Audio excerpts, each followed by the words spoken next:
बिस्मिल्लाहिर्रहमानिर्रहीम। नाज़रीन, मैं हूँ Imran Malik, media buyers news से। नाज़रीन, आज जो आपसे एक दो बातें डिस्कस करनी है वो हमारे मीडिया इंडस्ट्री से रिलेटेड है और बहुत ही अहम बातें हैं। आज एक डिफरेंट एक ट्रेंड सेट हुआ है जो कि अच्छा नहीं है। मसलन आज एक प्रेस कॉन्फ्रेंस थी मरीम नवाज शरीफ साहबा की, और उसमें उन्होंने कहा कि जो ARY का माइक है इसको निकाल दिया जाए, और जब तक ये नहीं निकलता वो प्रेस कॉन्फ्रेंस नहीं करेंगे। और उन्होंने उसको माइक को निकलवाया और फिर ये भी कहा कि जो ब्लैक मेल चैनल्स हैं वो मेरी प्रेस कॉन्फ्रेंस में नहीं आएंगे। तो काश उस वक्त हमारी मीडिया इंडस्ट्री मुत्हिद होती और तमाम इसको कंडेम करते और बायकआउट करते, ताकि मीडिया की स्ट्रेंथ नजर आती। लेकिन हमारे नाज़रीन, मीडिया में पोलराइजेशन इतनी ज़्यादा हो चुकी है कि जब कोई जियो के खिलाफ एक्शन होता है तो बाकी चैनल उसको उठाते हैं, और कोई ARY के खिलाफ हुआ है तो अब बाकी चैनल खुश थे कि ये अच्छा हुआ है, ARY के खिलाफ हुआ है, तो वो खामोश रहे। उन्होंने प्रेस कॉन्फ्रेंस अटेंड की, और इस तरह हमारे जो पॉलिटिशियंस हैं उनको डिवाइड एंड रूल के तहत उन्होंने अच्छी तरह हैंडल कर लिया। काश उस वक्त किसी ने पूछा होता मरीम साहबा से कि मरीम साहबा, जब से मियाँ शहबाज शरीफ की गवर्नमेंट आई है, आप बताएं कि कितना बजट जो है ARY के जो कंपेटर चैनल है उसको मिला है टीवी पे और न्यूज़पेपर्स में। हमने देखा कि हाफ पेज के एड्स हैं, फ्रंट भी है, बैक भी है, और वो ही एड्स जो कि मीडिया की इंडस्ट्री मेरी समझती होगी 20/3 का ऐड है, उसको हमने हाफ पेज ऐड बना दिया। उसका फॉन्ट साइज़, मैंने कभी इतना बड़ा फॉन्ट साइज़ नहीं देखा, लेकिन सिर्फ ये है कि मीडिया इंडस्ट्री खुश करना है, क्योंकि कोविड था और फिर उसके अलावा इमरान खान ने इश्तिहारात बंद किए हुए थे, तो इसलिए मीडिया इंडस्ट्री के लिए बड़ा ज़रूरी था कि वो ये देखते। नाज़ी, ये जो आज एक्शन लिया है मरीम ने, ये हमने देखा, अगर आपको याद हो जब ट्रंप की गवर्नमेंट थी तो वाइट हाउस में जो प्रेशर होता था उसमें ट्रंप ने एक दफ़ा CNN के जो रिपोर्टर थे उनको कहा जी मैं आपके सवाल का जवाब नहीं दूंगा, और फिर उन्होंने कहा जी इस रिपोर्टर को यहाँ से बाहर भेजा जाए। तो जब तक ये बाहर नहीं जाएंगे वो प्रेस कॉन्फ्रेंस नहीं करेंगे, और उसके बाद यही हुआ कि उन रिपोर्टर को बाहर निकाला गया। उसके बाद भी नाज़रीन 2 से 3 ऐसे वाक़यात हुए जिसमें वाशिंगटन पोस्ट और CNBC के रिपोर्टर्स को जवाब नहीं दिया ट्रंप ने, और उन्होंने कहा जी जब तक ये इस प्रेस कॉन्फ्रेंस में मौजूद हैं वो जवाब नहीं देंगे इनको, लिहाजा बाहर निकाला जाए।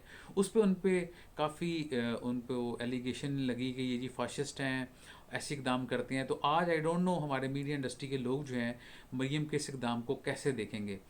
लेकिन एक एडवांटेज ये फ़ायदा हुआ ARY को कि ARY की रेटिंग जो आज की थी उस एक्शन के बाद बहुत हाई चली गई। तो ये कहते हैं ये ब्लेसिंग इन डिस्गाइज हो गया कि उनको फ़ायदा हो गया। लेकिन पैमरा ने कुछ एक्शन लिया, क्योंकि मेरे घर पे तकरीबन 10वें 11वें नंबर पे ARY न्यूज़ आता था, और वो आज उन्होंने 62 63 नंबर्स पे फेंक दिया। तो लेकिन जिन्होंने देखना था उन्होंने ढूंढ के देख लिया। और लेकिन ये अच्छा एक्शन नहीं है, ये अच्छा ट्रेंड नहीं है। लेकिन शुरू से हमारे पॉलिटिशियंस जो हैं, गवर्नमेंट्स जो हैं, PTI गवर्नमेंट ने भी एक दो दफ़ा इसको यूज़ किया पैमरा को एज ए टूल, कि जितने उनके मुखालफिन चैनल हैं उनको किसी तरीके से टफ टाइम दिया जाए, उनके लिए पेशियाँ भुगतनी पड़ी डिफरेंट एंकर्स को।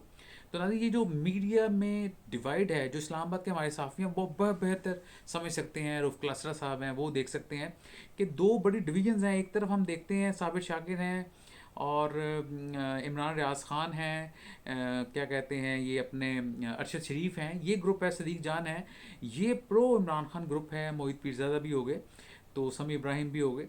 तो एक है ग्रुप जो कि बिल्कुल एंटी खान रहा है शुरू से, और उसमें जियो के कुछ रिपोर्टर्स नुमाया हैं। उमर चीमा देख लें, आप क्यूम सदीकी साहब को देख लें, आप उमार मसूद देख लें, आप जो हैं सदीक जान सॉरी मतीउल्लाह जान देख लें। ये कुछ लोग हैं जो शुरू से मुर्जा सुलंगी हैं, ये एंटी ग्रुप है, और एक प्रो खान ग्रुप है और एंटी खान ग्रुप है। इनकी आपस में लड़ाई है और एक दूसरे को नीचा दिखाने की कोई भी ये कसर नहीं छोड़ते। और इवन आप सोशल मीडिया पे भी देखें तो सोशल मीडिया में भी ये बहुत ज़्यादा एक्शन में रहते हैं। तो जब तक ये यूनाइटेड नहीं होगा मीडिया, तो हमारा जो पॉलिटिशियंस हैं और डिफरेंट लोग हैं, अदारे हैं, वो इसको इस तरह डिवाइड एंड रूल से इनके साथ प्ले करते रहेंगे, और एडवांटेज जो अल्टीमेटली वो इनको नहीं होगा, नुकसान ही होगा अगर देखा जाए तो।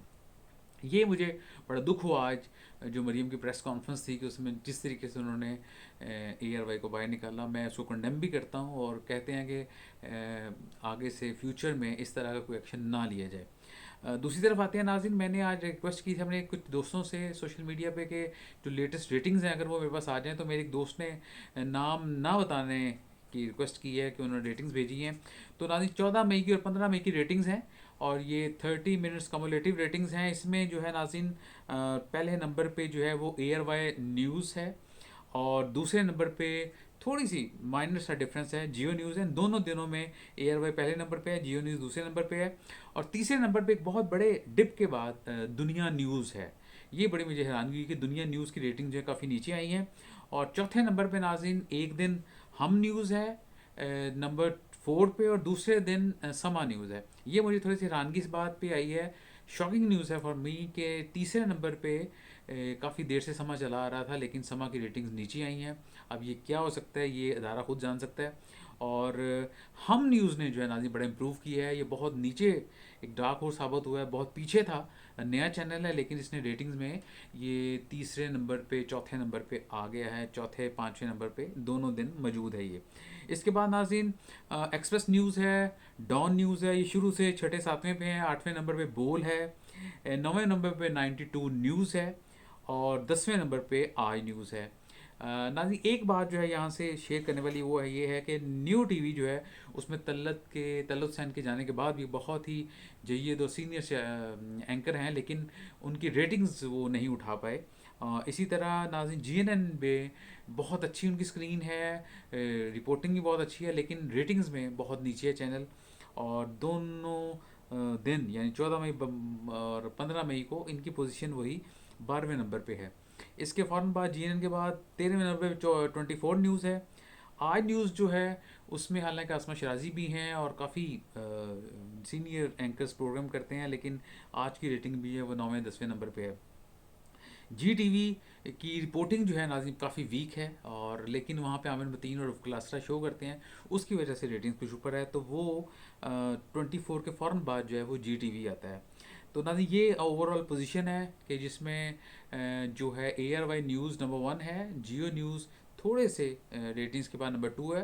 अगर जियो वाले मुझे रेटिंग भिजवा दें किसी और दिन की जिसमें उनकी रेटिंग अप हों तो डेफिनेटली हम शेयर करेंगे। बताना मकसूद ये था कि मीडिया इंडस्ट्री को यूनाइट होना है ताकि इनको कोई थर्ड पार्टी रूल ना करे, और ये इनके आगे इतने मसले मसाइल हैं तो मसले मसाइल मिल के हल हों, और पीबीए को अपना रोल अदा करना है। पीबीए बहुत साइलेंट रहता है इस तरह के मामलात में। नाज़रीन आज मीडिया वर्स न्यूज़ से इतना ही। अपना और गिरदन सबका बहुत ख्याल रखिएगा। अल्लाह हाफिज़।